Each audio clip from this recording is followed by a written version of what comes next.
Hello guys, welcome to G math classes. मैं G math classes में आप सभी का स्वागत करता हूं। मैं आपके लिए जीके के टॉप कुछ क्वेश्चंस लेकर आया हूं। क्वेश्चन अच्छे लगें तो लाइक शेयर एंड सब्सक्राइब करें। मैं आपका बिना समय गंवाए सीधे क्वेश्चंस की ओर चलता हूं। क्वेश्चन नंबर 1 है, पृथ्वी अपने अक्ष पर कितना झुकी है? तो आपका राइट आंसर होगा 23.5 डिग्री। क्वेश्चन नंबर 2, सौरमंडल का एकमात्र ग्रह जिस पर जीवन है? आपका राइट आंसर होगा पृथ्वी। क्वेश्चन नंबर 3, सौरमंडल के बड़े ग्रहों में पृथ्वी का स्थान कौन सा है? पांचवा। क्वेश्चन नंबर 4, पृथ्वी का विषुवतीय व्यास कितना है? तो 12,756 किलोमीटर। इसी तरह इसका ध्रुवीय व्यास होता है 12,714 किलोमीटर। क्वेश्चन नंबर 5, पृथ्वी अपने अक्ष पर किस दिशा में घूमती है? पश्चिम से पूरब। क्वेश्चन नंबर 6, पृथ्वी अपने धुरी का चक्कर किस रफ्तार कितने समय में पूरा करती है? आपका राइट आंसर होगा 1610 किलोमीटर प्रति घंटा की रफ्तार से 23 घंटे 56 मिनट 4 सेकंड में पृथ्वी अपना एक चक्कर पूरा करती है। पृथ्वी के किस गति से दिन और रात होता है? तो आपको पता होगा पृथ्वी की घूर्णन गति से दिन और रात होता है। क्वेश्चन नंबर 8, पृथ्वी की किस गति से साल बनते हैं? तो पृथ्वी की परिक्रमण गति से साल बनते हैं। सूर्य की परिक्रमा करने में पृथ्वी को कितना समय लगता है?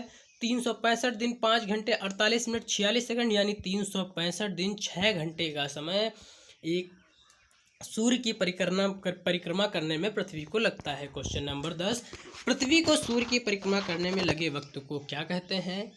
आपका राइट आंसर होगा सौर वर्ष। क्वेश्चन नंबर 11, प्रत्येक सौर वर्ष या कैलेंडर वर्ष में कितना समय बढ़ जाता है? 6 घंटे। क्वेश्चन नंबर 12, आकार और बनावट की दृष्टि से पृथ्वी किस ग्रह के समान है? आकार और बनावट की दृष्टि से पृथ्वी शुक्र के समान है। क्वेश्चन नंबर 13, पृथ्वी को नीला ग्रह किस कारण से कहा जाता है? आपका राइट आंसर होगा पानी की उपस्थिति के कारण पृथ्वी को नीला ग्रह कहा जाता है। सूर्य के बाद पृथ्वी का सबसे निकट तारा कौन सा है? आपका राइट आंसर होगा प्रैक्सिमा सेंचुरी। पृथ्वी का एकमात्र उपग्रह कौन सा है? आपका राइट आंसर होगा चंद्रमा। चंद्रमा की सतह उसकी आंतरिक स्थिति अध्ययन करने वाले विज्ञान को क्या कहते हैं? तो चंद्रमा की स्थिति और उसके आंतरिक विज्ञान को अध्ययन करने वाले विज्ञान को सेनेनोलॉजी कहा जाता है। क्वेश्चन नंबर 17, चंद्रमा पर धूल के मैदान को क्या कहते हैं? तो इसको चंद्रमा पर धूल के मैदान को शांति सागर कहते हैं।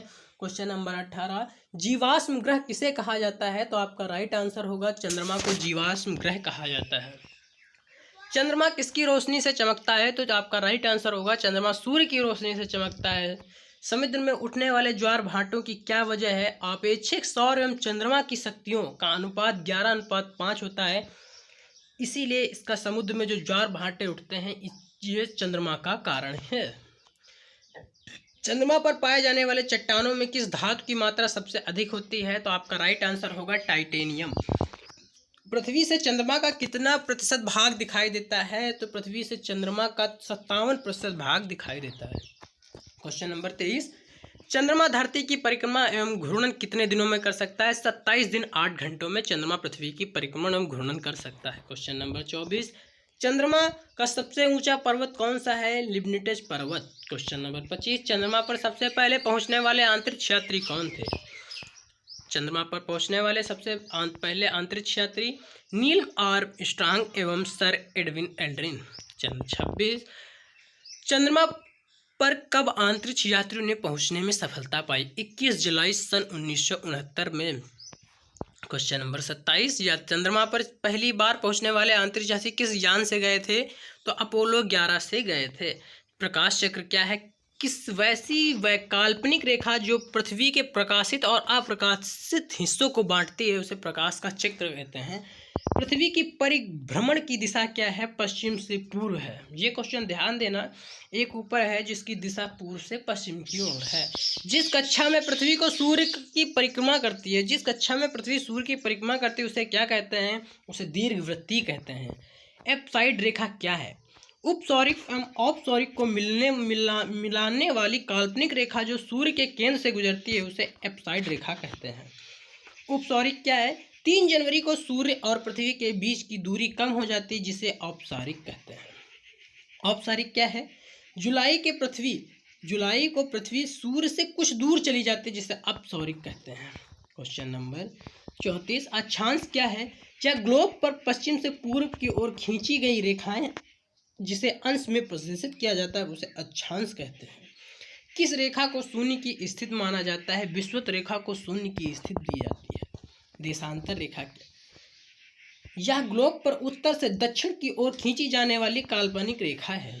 किसी स्थान का समय ज्ञात किन रेखाओं के आधार पर किया जाता है? तो देशांतर रेखाओं के आधार पर किया जाता है। दो देशांतर रेखाओं के बीच की दूरी को क्या कहते हैं? दो देशांतर रेखाओं के बीच की दूरी को क्या कहते हैं? गौरे कहते हैं। सूर्य ग्रहण क्या है? जब कभी दिन के समय सूर्य तथा पृथ्वी के बीच चंद्रमा आ जाता है तो सूर्य की चमकती सतह चंद्रमा की वजह से दिखाई नहीं देती, इसे सूर्य ग्रहण कहते हैं। पूर्ण सूर्य ग्रहण किस दिन होता है? पूर्ण सूर्य ग्रहण अमावस्या के दिन होता है। चंद्र ग्रहण क्या है? जब सूर्य और चंद्रमा के बीच पृथ्वी आ जाती है तो सूर्य की पूरी रोशनी चंद्रमा पर नहीं पड़ती, इसे चंद्र ग्रहण कहते हैं। आपका राइट आंसर होगा पूर्ण चंद्र ग्रहण किस रात को होता है? पूर्ण चंद्र ग्रहण पूर्णिमा की रात को होता है। समय का निर्धारण कैसे किया जाता है? एक देशांतर का अंतर होने पर समय में 4 मिनट का अंतर होता है। चूंकि पृथ्वी पश्चिम से पूरब की ओर घूमती है, इसीलिए पूरब की ओर बढ़ाने पर प्रत्येक देशांतर 4 मिनट बढ़ जाता है और पश्चिम जाने पर प्रत्येक देशांतर 4 मिनट घट जाता है। अंतर्राष्ट्रीय तिथि रेखा क्या है? 180 डिग्री देशांतर अंतर्राष्ट्रीय तिथि रेखा है। क्वेश्चन अच्छे लगे हों तो लाइक शेयर एंड सब्सक्राइब जरूर करिएगा।